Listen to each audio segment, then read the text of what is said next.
Dr Kiran Morjaria, Scene 4, Take 1.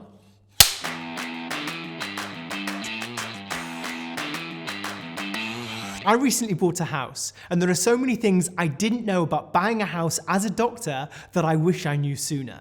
The first one is that it can be easier to get a mortgage for a house when you're in training compared to being a locum.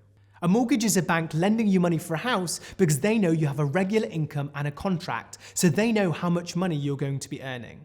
When you become a locum doctor, say in FY3 for example, you don't have a contract necessarily, so it can become difficult for them to predict how much money you're earning. So even though compared to the year before, you may be earning way more, because you don't have that track record of self-employment income, it can be more difficult to get a mortgage.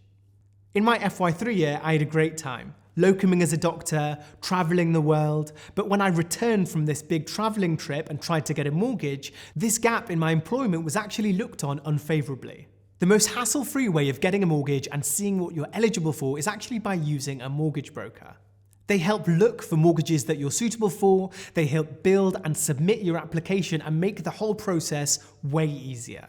For example, Wesleyan Financial Services are a free mortgage brokering service for doctors. And because they're used to working with doctors, they may have access to lenders who are willing to consider a shorter self-employment time, for example, 6 months. And I know this has been a lot of information, so if you've forgotten any of it, you'll be able to download everything after this workshop in the FY1 Survival Guide.